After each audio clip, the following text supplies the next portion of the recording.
সকালের নাস্তায় রুটিটা কিন্তু আমাদের প্রায় ঘরেই লাগে, অধিকাংশ ঘরেই কিন্তু এখন আমরা সকালবেলার রুটিটাই খাই। সেটা যদি সহজ পদ্ধতিতে বানানো যায় তাহলে কেমন হয় বলেন? চলেন আজকে দেখে নিই খুব সহজ পদ্ধতিতে রুটি বানানো। আসসালামু আলাইকুম সবাইকে, আলহামদুলিল্লাহ আমরা ভালো আছি, আশা করি আপনারাও ভালো আছেন।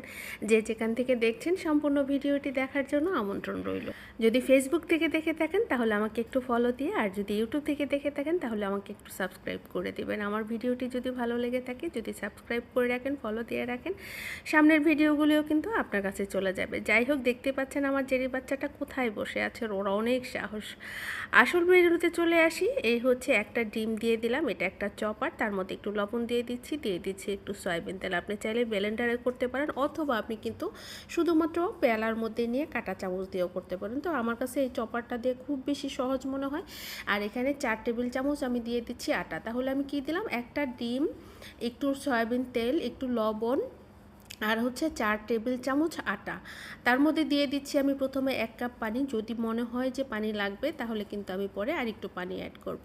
তো আমি এই চপারের সাহায্যে এটাকে একটু ব্লেন্ড করে নিচ্ছি। তো আমার কাছে ভালো লাগে অবশ্যই এই চপারটা দিয়ে, এত সুন্দর পেঁয়াজ কুচি হয়, যাদের নাই তারা একটা কিন্তু ইউজ করে দেখতে পারেন, অসাধারণ পেঁয়াজ কুচি হয় এটা দিয়ে। যাই হোক, আমার কাছে মনে হচ্ছে যে আমার ডোটা একটু ঘন, তাই আমি আর একটু পানি দিয়ে দিলাম। আর একটু পানি দিয়ে আমি ব্যাটারটা তৈরি করে নিচ্ছি। আর ব্যাটারটার ঘনত্বটা কেমন সেটা এখন দেখাচ্ছি আপনাদেরকে। আমরা যে চিতই পিঠা বানাই বা আমরা যে পাটিসাপটা পিঠা বানাই, এটার ঘনত্বটা কিন্তু ঠিক ওই রকম হবে। এর চাইতে পাতলাও না, এর চাইতে ঘনও না। ঘন হলেও কিন্তু এটা রুটিটা করতে কষ্ট হয়, আবার যদি বেশি পাতলা হয়ে যায় তাহলেও কিন্তু একটু কষ্ট হয়। একটু আঠালো আঠালো, একটু ঘন ঘন ভাব থাকবে।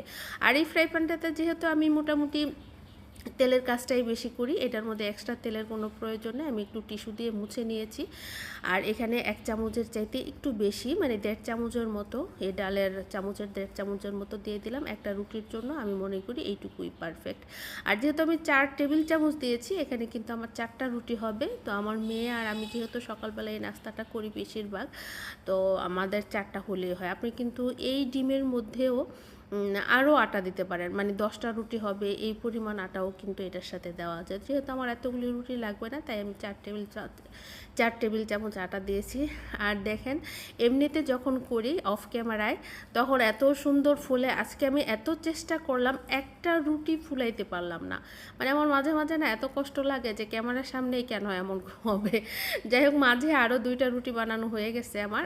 আর এটা হচ্ছে একদম লাস্টে, তবে লাস্টেরটার মধ্যে একটু ডোটা পরিমাণে বেশি, তাই আমি ভাবলাম যে এটা দিয়ে কীভাবে পরোটা করা যায় সেটাও আপনাদের সাথে শেয়ার করি। এখন যেভাবে দিলাম, আমি এর আগে যেভাবে রুটিগুলি করেছি এটাও সেইভাবেই দিয়ে দিলাম, বাট উল্টানোর পরে আমি এটাকে তেল দিয়ে ভেজে নেব, তাহলে কিন্তু পরোটার মতো হয়ে যাবে।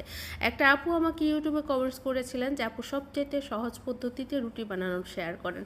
তো আমি এরপরে একটা ভিডিও আপলোড করেছি, সেটা হচ্ছে রুটি মেকার দিয়ে রুটি বানিয়ে একটা ভিডিও আপলোড দিয়েছি। ওইটাও আমার কাছে অনেক সহজ মনে হয়, তবে তার চাইতেও সহজ হচ্ছে এটা।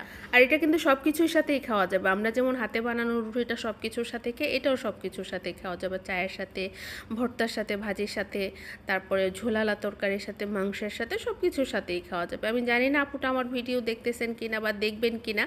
আর যদি দেখে থাকেন তাহলে একটু কমেন্টস করে জানাবেন। আর আমার ভিডিওগুলি যদি আপনাদের ভালো লাগে তাহলে কিন্তু অবশ্যই আমাকে একটু সাপোর্ট করে যাবেন। আর এই হচ্ছে আমার পরোটা হয়ে গেছে। আর পাশের চুলায় কিন্তু চা চলতেছে। আর আমাদের মানে চা বসিয়েছি আমি গ্যাসের চুলায়। বাইরের দৃশ্যটা আপনাদেরকে দেখাচ্ছি, দেখেন। আমার এত সুন্দর প্রাকৃতিক পরিবেশ আমার দেখলেই কিন্তু ভীষণ ভালো লাগে। আমার দীর্ঘদিনের চাওয়া ছিল, আলহামদুলিল্লাহ আল্লাহ সেটা পূরণ করেছে। তো সবার কাছে আমার অনুরোধ থাকবে, যদি আমার ভিডিও ভালো লেগে থাকে প্লিজ আমাকে একটু ফলো দিয়ে সাবস্ক্রাইব করে লাইক কমেন্টস করে যাবেন। এতক্ষণ সাথে থাকার জন্য ধন্যবাদ। ভালো থাকবেন, সুস্থ থাকবেন, আল্লাহ হাফেজ।